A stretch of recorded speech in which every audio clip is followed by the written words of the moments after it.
नमस्कार, स्वागत है study with Ravi YouTube channel में। आज देखते हैं हिंदी साहित्य प्रैक्टिस भाग 1 और आज से डेली 25 प्रश्नों का प्रैक्टिस सेट मिलेगा आपको।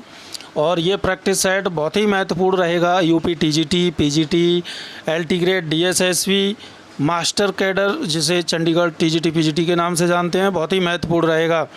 और ऐसे प्रश्न किसी भी यूट्यूब चैनल पर नहीं मिलेंगे, खुद के टाइप किए हुए प्रश्न हैं और महत्वपूर्ण प्रश्न हैं, तो प्लीज़ वीडियो को पूरा देखें और शेयर कर दिया करें, बहुत ही महत्वपूर्ण हैं। तो चलिए शुरू करते हैं। पहला प्रश्न है, सिद्धों का संबंध किससे है? बौद्ध मत से, नाथ पंथ से, जैन मत से या फिर शैव मत से? तो सिद्धों का जो संबंध है वो है बौद्ध मतों से, और बौद्ध मत से। Option number A is right answer. प्रश्न नंबर 2, बौद्ध मत की महायान शाखा के साधना पक्ष में किस प्रमुख तत्व के प्रवेश से वज्रयान का उदय हुआ? मैथुन, हठ योग, मूर्ति पूजा या फिर तांत्रिक साधना? तो इसका सही उत्तर हो जाएगा, बहुत ही महत्वपूर्ण ये प्रश्न है और इसका जो सही उत्तर है वो है तांत्रिक साधना। प्रश्न नंबर 3, सिद्ध मत में पंच मकार कौन से हैं? तो इसमें बताना है, ये दिए हुए हैं मध्य, मोहिनी, मत्स्य, महाकाल, मुद्रा या फिर मध्य मास, मत्स्य, मैथुन, मुद्रा। इनमें से जो सिद्ध मत में 5 मकार हैं वो हैं ऑप्शन नंबर बी, मध्य, मास, मत्स्य, मैथुन और मुद्रा। ये 5 सिद्ध मत में ये मकार हैं। प्रश्न नंबर 4, सहजयान को वज्रयान की कौन सी अवस्था माना गया है? ये सहज ज्ञान नहीं है, सहजयान है।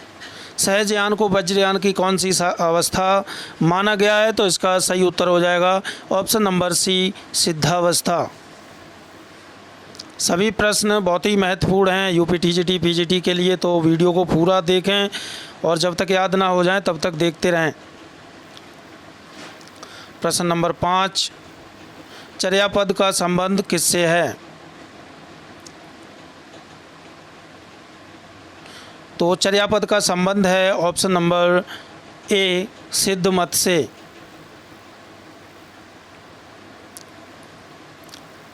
प्रश्न नंबर 6, डिंगल शैली का प्रयोग किसमें मिलता है? तो डिंगल शैली का प्रयोग मिलता है ऑप्शन नंबर सी, रासो साहित्य में।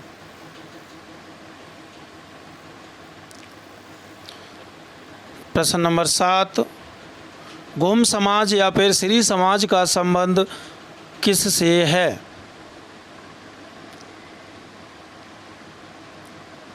तो इसका सही उत्तर हो जाएगा ऑप्शन नंबर बी, वज्रयान से। प्रश्न नंबर 8, सिद्धों की तांत्रिक साधना में सहयोग स्त्री को क्या कहा जाता था?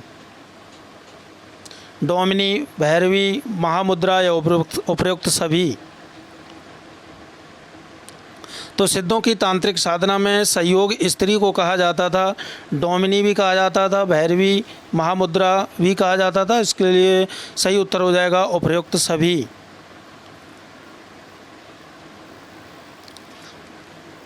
प्रश्न नंबर 9, सिद्धों की बोलियों की भाषा को क्या कहा जाता था?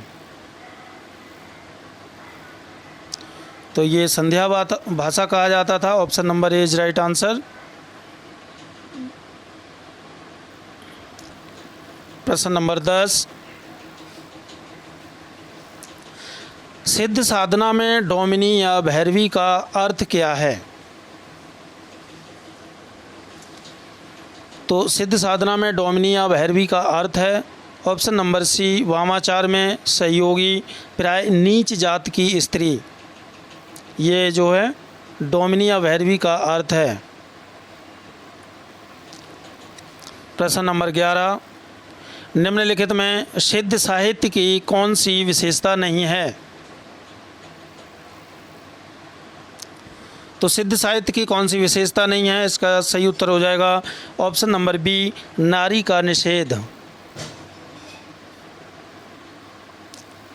प्रश्न नंबर 12, गोरखनाथ के गुरु कौन थे? तो गोरखनाथ के गुरु ये सभी को पता है, मत्स्येंद्रनाथ थे। Option number C is right answer. प्रश्न नंबर 13, निम्नलिखित में किसका संबंध नाथ पंथ से है? तो नाथ पंथ से संबंध है उपर्युक्त सभी, ये तीनों अवधूत संप्रदाय, वैराग संप्रदाय, कौल मत, ये सभी नाथ संप्रदाय से संबंधित हैं। प्रश्न नंबर 14, नाथ साहित्य की कौन सी विशेषताओं ने भक्ति काल के संत काव्य को प्रभावित किया? तो नाथ साहित्य की विशेषताओं ने भक्ति काल के संत काव्य को प्रभावित किया है। गुरु महिमा और मूर्ति पूजा का विरोध। Option number C is right answer, A और बी दोनों। प्रश्न नंबर 15, किस साहित्यकार ने गोरखनाथ को हिंदी का प्रथम गद्य लेखक माना है?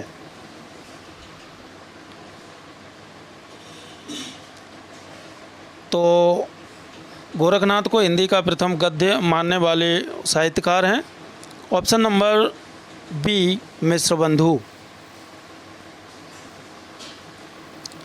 प्रश्न नंबर 16, 12पंथी संप्रदाय के प्रवर्तक कौन हैं? तो 12पंथी संप्रदाय के प्रवर्तक हैं ऑप्शन नंबर डी, गोरखनाथ।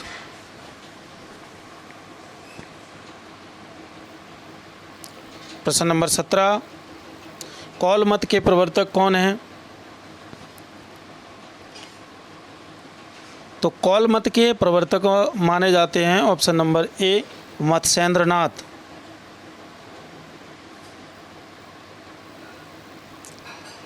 प्रश्न नंबर 18,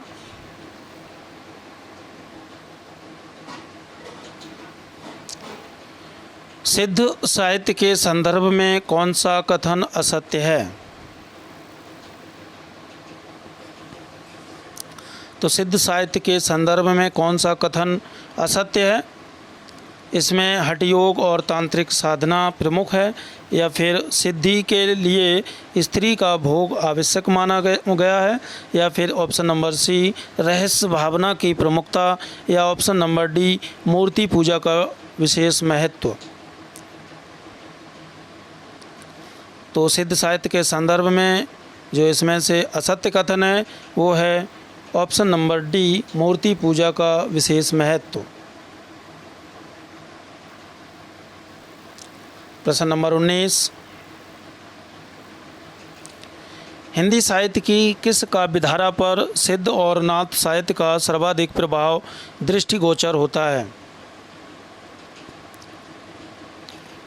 तो हिंदी साहित्य की किस धारा पर सिद्धि और नाथ साहित्य का सर्वाधिक प्रभाव दृष्टिगोचर होता है? इसका सही उत्तर हो जाएगा ऑप्शन नंबर बी, संत काव्य।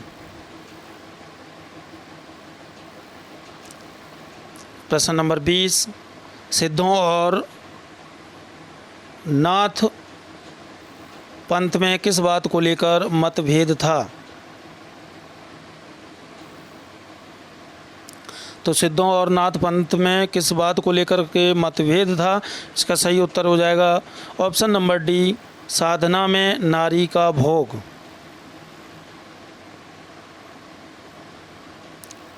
प्रश्न नंबर 21, कान में बड़े बड़े छेद करके उनमें भारी कुंडल धारण करने वाले कनपटा साधु किस पंथ संप्रदाय से संबंधित हैं? इसका सही उत्तर हो जाएगा ऑप्शन नंबर सी, नाथ संप्रदाय।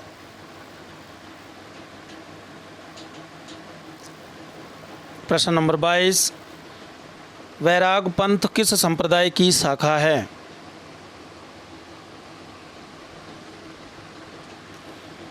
तो बैराग पंथ किस संप्रदाय की शाखा है? इसका सही उत्तर हो जाएगा ऑप्शन नंबर बी, गोरखपंथी संप्रदाय का। प्रश्न नंबर 23, श्रावकाचार रचना का संबंध किस मत से है? ये देवसेन की रचना है श्रावकाचार, और इसका जो संबंध है वो है ऑप्शन नंबर बी, जैन मत से।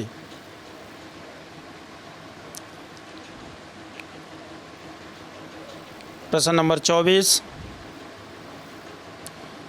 सरहपा सिद्ध कवि की कौन सी रचना है? तो इनमें से जो सरहपा की रचना है वो है ऑप्शन नंबर ए, दोहा कोश।